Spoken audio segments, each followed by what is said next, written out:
혹시 길을 헤매고 있거나 자신이 너무 싫어 못 견디겠거나 위로가 필요한데 마음 둘 곳이 없어 외롭다는 생각이 들 때 이 책에 소개된 여러 삶들 가운데 그 어떤 것이든 당신이 읽고선 힘을 낼 수 있으면 좋겠습니다. 그러면 더 바랄 것이 없을 것 같습니다.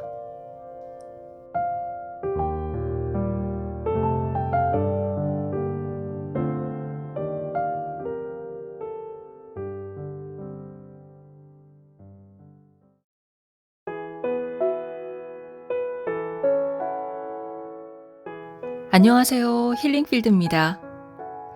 정말 안녕하세요?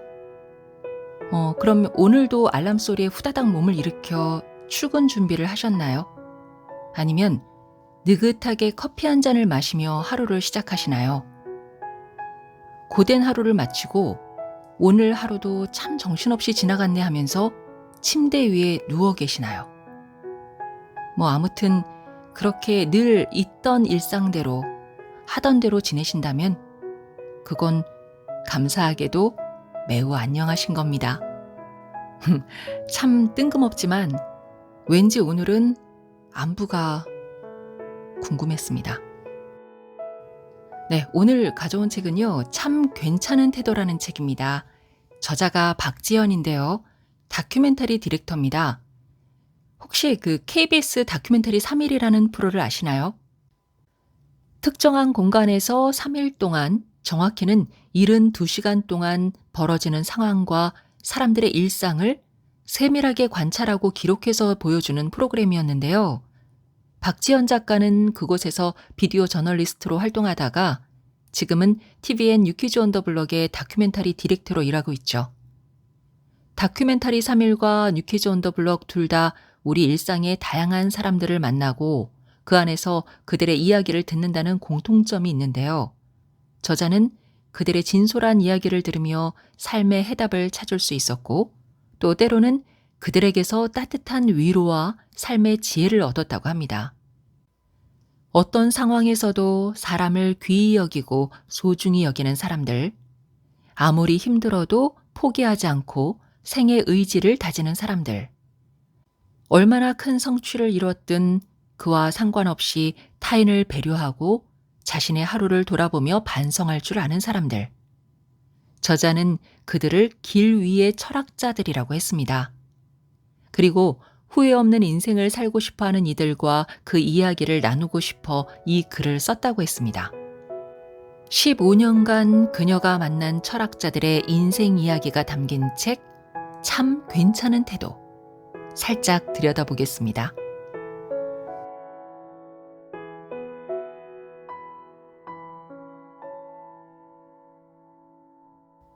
21년간 억울한 감옥살이를 한 사람의 한마디. 2008년 청주여자교도소로 촬영을 갔을 때였다. 난생 처음으로 교도소를 가보는 데다가 수감실 내부까지 취재하다 보니 나도 모르게 긴장을 하게 되었다. 나는 취재에 앞서 교도관을 만나 주의사항을 들었다. 혹시 특별히 조심해야 할 수감자가 있느냐고 묻자 교도관이 말했다. 딱 한 사람만 조심하면 된다고. 그 수감자는 자신도 대하는 게 어렵다고 했다. 세상에 더 이상 무서울 게 없는 사람이란 말에 그 수감자의 이야기가 궁금해졌다. 그녀는 아주 성실한 수감자였다고 한다. 누구라도 교도소에 있을 사람이 아닌데라고 생각할 정도였다고. 평범한 가정주부였던 그녀는 어느 날 남편이 외도를 한다는 사실을 알게 되었다. 불륜 상대자는 바로 그녀의 친구였다. 충격을 받은 그녀는 남편을 죽이고 자수했다. 교도소에 들어온 그녀는 모범적이고 성실한 사람으로 통했고 그 결과 몇 년 후 가석방을 받게 되었다. 그렇게 복수가 끝난 줄 알았다. 하지만 자유를 얻은 첫날 그녀는 남편의 외도 상대였던 친구를 죽이고 다시 자수했다. 다시 교도소로 온 그녀는 그 전과 달랐다. 얼굴엔 표정이 없었고 눈은 텅 비어 있었다. 그녀의 곁에 가면 늘 차가운 공기만 맴도는 듯했다. 2번의 살인, 그리고 2번의 자수. 그녀는 처음부터 남편과 친구를 모두 죽일 생각이었을까? 복수하겠다는 일념 하나로 몇 년을 버텨내고 결국 친구까지 죽이고 나서 그녀는 과연 무슨 생각을 했을까? 복수를 하고 그녀는 후련했을까? 그런데 왜 눈빛도 표정도 사라져버린 걸까? 그녀에게 앞으로 남은 생은 어떤 의미가 있을까? 그녀의 이야기를 듣는 내내 마음이 편치 않았다. 살아있지만 살아있지 않은 것처럼 느껴졌기 때문이다. 삶의 의미를 잃어버린 듯 숨만 쉬고 있는 듯한 느낌이랄까. 불륜을 저지른 사람들에게 원죄가 있다 할지라도 꼭 그 길밖에 없었을까? 남편과 친구를 기억에서 지워버리고 그냥 자신의 인생을 살아갈 수는 없었던 걸까? 청주여자교도소를 3일 동안 취재하며 많은 사람을 만났지만 왠지 모르게 자꾸 그녀의 이야기가 떠올랐다. 복수를 선택한 한 인간의 끝이 너무나 안타깝고 씁쓸하게 느껴졌기 때문이다. 그러다 문득 그녀를 다시 떠올리게 된 건 한참 후인 2020년 장동익을 인터뷰하게 되면서였다. 그는 부산 낙동강변 살인사건의 범인이라는 누명을 쓰고 21년간 억울하게 옥살이를 해야만 했다.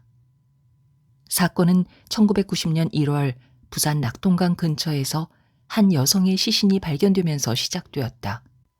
그 여성을 죽인 것으로 추측되는 사람은 현장을 빠져나오면서 정체불명의 2사람으로부터 습격을 받았다고 주장했고, 그 과정에서 여자는 죽고 자신은 가까스로 살아남은 것이라고 거짓 증언을 했다.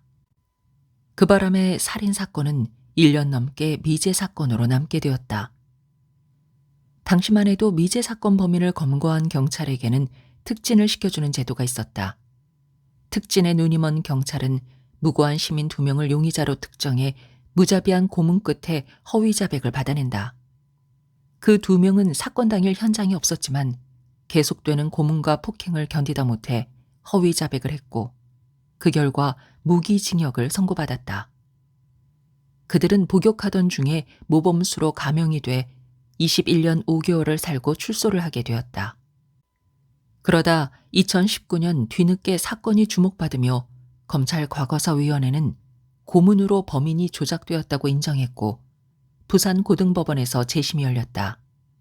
그중 한 사람이 바로 장동익이었다. 흰머리가 성성한 모습의 그는 누군가의 부축을 받으며 인터뷰 장소로 걸어 나왔다. 1급 시각장애 판정을 받은 그의 눈동자는 바로 앞에 있는 내가 아닌 다른 곳을 향해 있었다. 앞에 있는 이조차 보지 못하는 사람에게 어떻게 살인자라는 누명을 씌울 수 있단 말인가. 질문을 던져야 하는데 말이 잘 나오지 않아 몇 분 동안 죄송합니다라는 말만 반복했던 것 같다. 겨우 마음을 가라앉히고 질문을 던졌다. 처음 경찰들이 집에 들이닥쳤을 때가 기억나세요? 그때 제가 33이었고 아내는 29이었습니다. 2살 된 딸도 있었어요. 감옥에 가서 마음을 추스려 보려고도 했습니다. 하지만 어머니가 면회를 오고 아이를 업은 아내가 면회를 왔다 가면 속이 부서져서 힘들더라고요. 그래서 나중에는 그랬죠. 면회 안 와도 된다. 잘 살고 있으니까 내가 편지하면 답장이나 한 번씩 해줘라. 그래도 제가 나갈 때까지 어머니 아버지가 살아계셨으면 했는데 어머니는 2003년 11월에 돌아가시고 아버지는 2004년 12월에 돌아가셨습니다. 어머니가 돌아가셨다는 소식을 들었을 땐 정말 모든 게 싫어지더라고요. 어머니가 면회 올 때마다 그랬거든요. 재판 기록을 모두 복사해둬야겠다. 네가 언젠가 나올 텐데 그때는 진실을 밝혀야 한다. 나중에 알고 보니까 어머니가 그 기록들을 전부 짊어지고서 여기저기 갈 수 있는 곳은 모두 다녔더라고요. 지금도 그 기록이 집에 있는데 재판할 때마다 그걸 가지고 법정에 갑니다. 여기엔 분명히 어머니의 혼이 담겨 있고 어머니와 같이 재판을 진행하는 거다 생각하면서 진실이 밝혀지면 제일 먼저 그 소식을 전하고 싶었던 사람이 어머니니까요. 분홍색 보자기에 첩첩 쌓여 있는 2,000장의 사건 기록은 얼마나 많은 사람들의 손을 거쳤는지 종이 끝이 다 해져 있었다. 결국 그는 2021년 2월 4일 무죄를 선고받았다. 나는 안 죽였어요 라는 말을 했지만 돌아오는 건 매질 뿐이었고 그 후로 무죄를 선고한다는 7글자를 듣기까지는 30년이 걸렸다. 살인 누명을 쓰고 20년 넘게 감옥살이를 한 사람의 마음을 어떻게 짐작할 수 있을까? 언젠가 진실은 밝혀질 거라 믿고 그 희망 하나로 살아왔지만 그러기엔 너무나 긴 세월이었다. 눈에 넣어도 아프지 않을 어린 딸은 어느덧 커서 어른이 되었고 멋진 아빠가 되기를 꿈꾸었던 33세 그는 어느덧 50대가 되었다. 어머니와 아버지는 그가 무죄 판결을 받는 것을 보지 못하고 세상을 떠났다. 왜 하필 나일까라는 생각을 수천 번도 더했다는 그는 재심이 결정되었을 때 그런 생각을 했다고 한다. 놓아야겠다. 용서해야겠다. 마음속에 품고 있어 봐야 나 자신이 힘드니까 놔야겠다. 내가 만약 그런 상황에 놓였다면 과연 그처럼 용서하겠다는 결심을 할 수 있었을까? 내가 처음 그를 봤을 때 몇 분 동안 말을 잇지 못했던 건 그의 평온한 표정 때문이었다. 그 안에는 억울하지만 돌이킬 수 없기에 그 모든 것을 받아들이기로 마음을 다잡고 이 고통에도 의미가 있다면 그 의미를 많은 사람들에게 전하고자 하는 결심이 깃들어 있었다.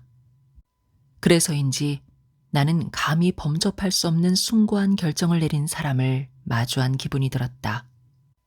나는 아무 잘못이 없다고, 억울하다고, 내 과거를 망가뜨린 사람들을 원망해봐야 이미 지나간 시간은 돌아오지 않는다. 하지만 오늘도 그 과거에 매여 나를 이렇게 만든 사람을 원망하며 하루를 망칠지 아니면 나를 위해 이제 그만 과거를 놓아줄지는 나의 선택에 달려있다. 그렇게 보자면 용서란 상처받은 내 영혼에게 해줄 수 있는 가장 큰 선물이 아닐까. 진정한 용서는 나를 괴롭힌 사람을 위한 게 절대 아니다. 그 사람이 저지른 짓에 면죄부를 주는 것도 아니다.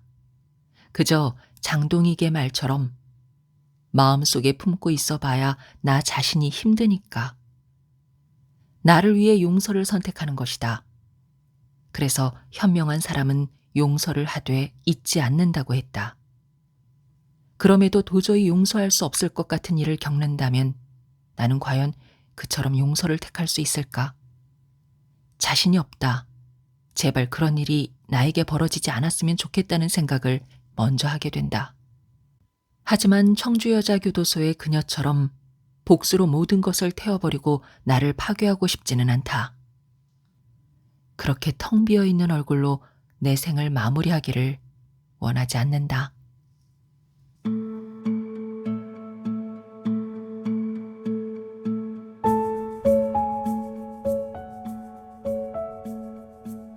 할머니가 의사에게 떠나기 직전에 커피를 주는 이유.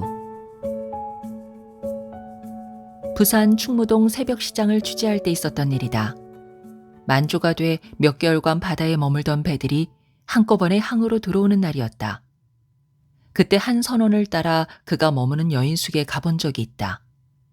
오래된 일본식 목조 건물 안. 그가 머무는 작은 방에는 낡은 이불과 베개가 펼쳐져 있었다. 수개월을 망망대해 불편한 배 안에서 지내다 육지로 왔는데 왜 집에 가지 않고 여인숙에 머무는 걸까?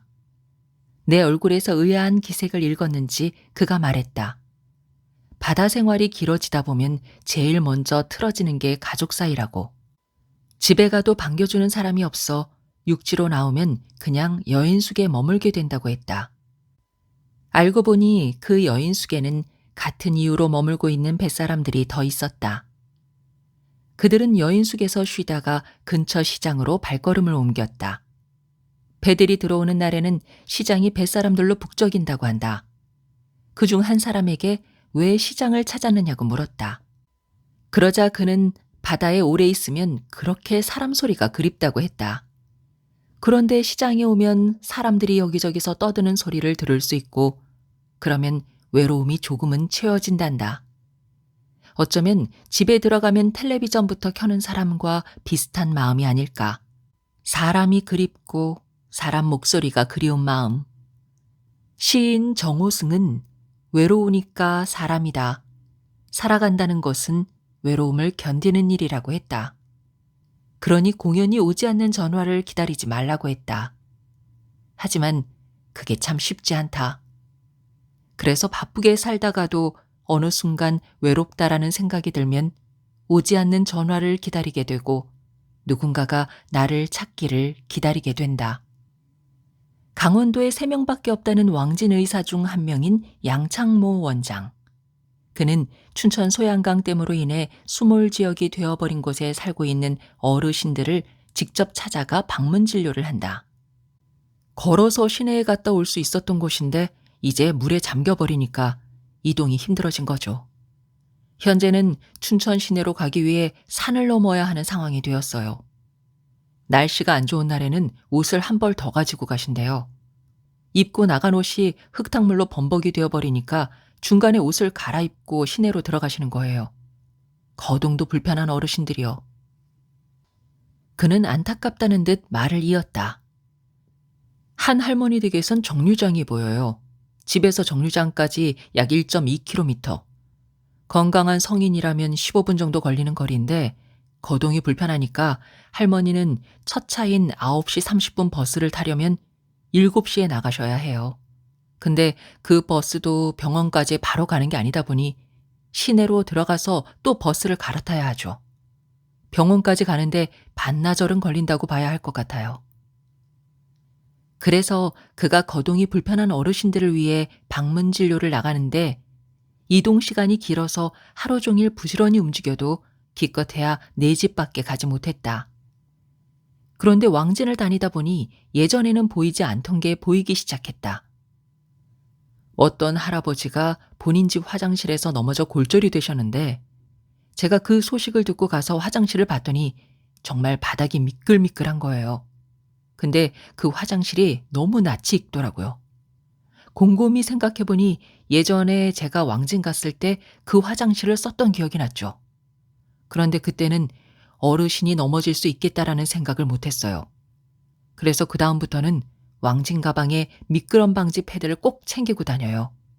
화장실 갈 때 확인해보고 미끄러울 것 같으면 붙여놓으려고요. 어느 할머니는 얼굴 전체가 멍들어 있었다. 화장실에 가다가 앞으로 넘어져 피멍이 든 것이다.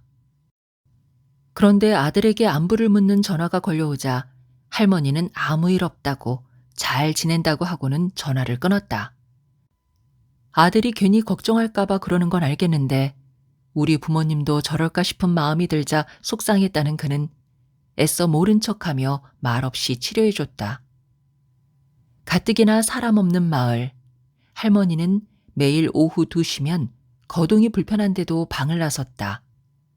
멍든 얼굴도 가리지 않고 문 앞에 걸터 앉아 아픈 무릎 훤히 내보인 채 누구를 기다리는 것일까? 알고 보니 할머니가 기다리는 건 오후 2시의 햇살이었다. 그게 할머니가 매일 기다리는 친구였던 것이다. 사람이 가장 많이 외로움을 느끼는 게 아플 때인 것 같아요. 60대에는 혼자 살아도 어려움이 없지만 나이가 더 들면 몸도 아프고 집에서 나오기도 힘들어지죠. 누굴 만나는 건 역시 힘들어지고 자연스럽게 더 외로워지죠. 하지만 어르신들은 외로워도 외롭다고 말하지 않는다. 그런데 어르신들이 얼마나 외로운지를 느끼는 순간이 있다고 했다. 어르신들은 저희가 왕진을 가면 처음에 커피를 내놓지 않으세요. 진료를 마치고 일어서려 할 때 커피 한 잔을 주시죠. 그러니까 그가 조금이라도 더 머물기를 바라는 마음에 떠나기 직전에야 커피를 내놓는다는 것이다. 그러면 커피를 다 마실 동안 좀 더 같이 있을 수 있을 테니까. 그는 모른 척 자리에 앉아 어르신이 내어준 커피를 마시며 도란도란 얘기를 나눈다. 한 할머니는 컨테이너에 사는데 겨울에 가보면 실내 온도가 영하일 때가 많았다. 이 추위를 어떻게 견디는 걸까 걱정이 앞서지만 할머니는 늘 자신은 괜찮다며 그에게 추운 날 오느라 고생 많았다고 빨리 손 좀 녹이라고 했다. 어느 날 따뜻한 방에 누워 있는데 그 할머니 생각이 나는 거예요. 괜찮으실까? 날씨가 춥다고 해서 제가 가족이 아닌 누군가를 걱정하는 사람이 아닌데 왕진을 하다 보니 자연스럽게 그런 생각이 드는 것 같아요. 그는 자신이 뭐라고 찾아가기만 하면 너무나 따뜻하게 맞이해주고 연신 고맙다는 말을 하고 뭐든 내어주려는 어르신들의 다정함이 자신을 그렇게 만든 것 같다고 했다. 자신의 끼니는 간신히 챙기면서 동네 고양이들 밥은 매일 잊지 않는 다정한 말이다. 사람과 사람이 만나 서로 얻을 게 없으면 만날 필요가 없다고들 한다. 그런데 어쩌면 우리가 마음속으로 기대하는 건 도리어 아무런 목적 없는 만남이 아닐까. 외롭고 쓸쓸하다는 생각이 드는 날, 뭐하니? 술 한잔 할래? 라는 편한 친구의 문자가 그래서 참 반갑다.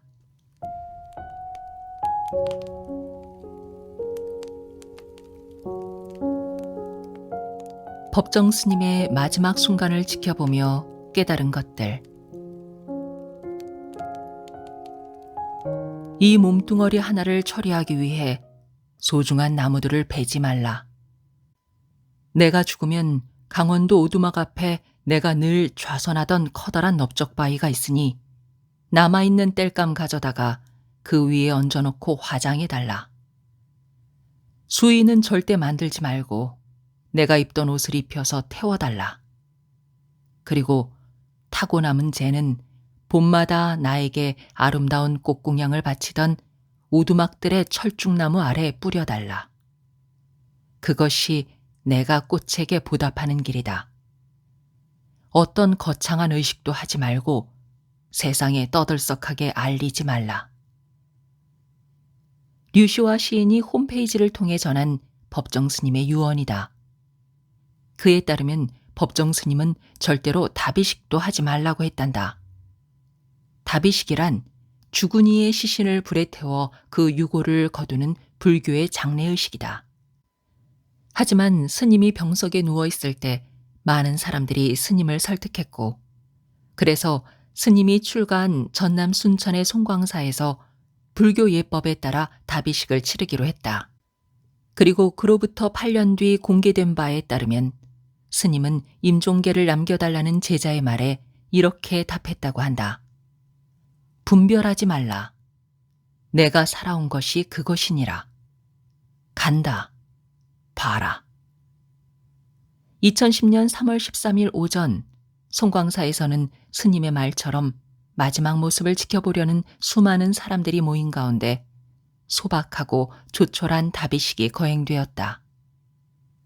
대나무 평상 위에 가사 한 장 덮인 모습으로 스님의 운구가 도착했고 곧이어 법정 대종사 불 들어갑니다. 라는 말과 함께 스님들이 쌓여있던 나무 더미에 불을 붙였다. 불길은 점점 더 거세게 타올랐고 스님의 육신은 연기와 재로 변해 하늘로 사라지거나 사람들의 어깨 위로 가만히 내려앉았다. 추모사나 조사도 없이 형형색색 만장이나 꽃상여도 없이 그렇게 법정 스님의 다비식은 끝이 났다. 애초에 다비식을 하고 싶지 않다고 했던 스님의 뜻을 최대한 받들기 위해서였다. 하지만 추모객들은 쉽사리 그 자리를 떠나지 못했고 한참 동안 불꽃을 바라보며 상념에 잠겨 있었다. 사람들은 불꽃을 보며 무슨 생각을 했을까? 그 중에는 그 순간을 스케치북에 담고 있는 사람도 있었다. 알고 보니 만화 악동이의 이희재 작가였는데 그는 전날 비보를 접하고 곁에 있고 싶어서 왔다고 했다. 그러면서 스케치를 보여주는데 사람들이 가운데를 빙 둘러싸고 있는 모습이 그려져 있었고 가운데 스님의 자리는 텅 비어 있었다. 스님이 오랫동안 우리들하고 같이 계셨잖아요. 육신은 이제 없지만 정말 안 계신 건지 존재라는 게 정말 그런 건지, 없으면서도 있고 그런 것 같아요. 여기에 있는 많은 사람들이 지켜보는 얼굴들, 표정들, 그리고 그 가슴들에서는 무엇이 움직일까? 그런 생각들이 들었어요.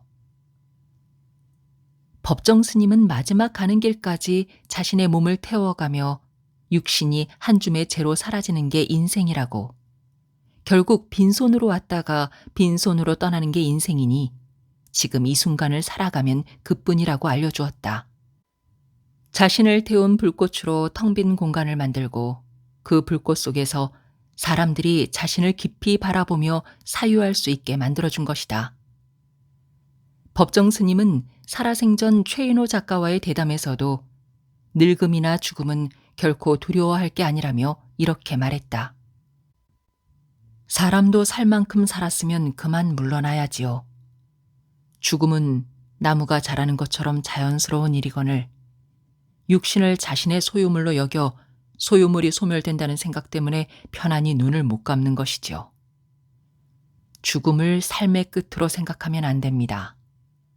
새로운 삶의 시작으로 생각할 수 있어야 합니다. 이렇게 생각하면 죽음이란 조금도 두려워할 것 없는 지극히 자연스러운 일이에요. 대신 내가 지금 이 순간순간을 얼마나 나답게 살고 있는지가 우리의 과제지요. 현재 주어진 시간과 에너지를 어떻게 쓰고 있느냐, 또 이것이 이웃에게 어떤 영향을 미치고 있느냐를 늘 생각해야 합니다. 그래서 법정 스님은 살면서 가장 두려워해야 하는 것은 늙음이나 죽음이 아니라 녹슨 삶이라고 했다.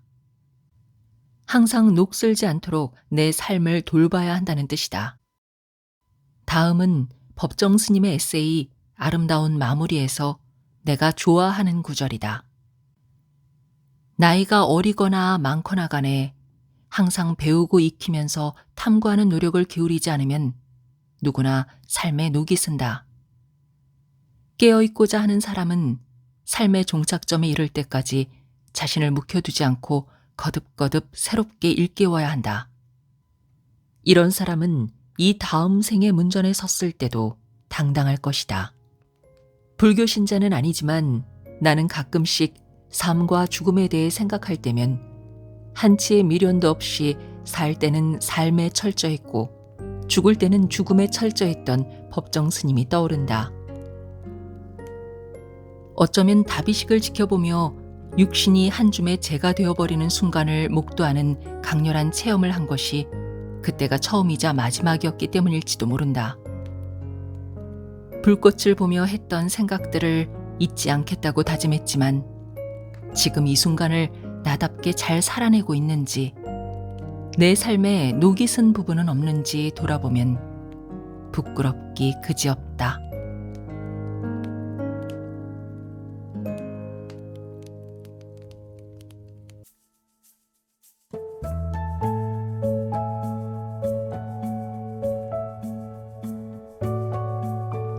지금까지 메이븐에서 펴낸 박지연의 참 괜찮은 태도였습니다. 끝까지 힐링필드와 함께 해주셔서 감사합니다. 건강하세요.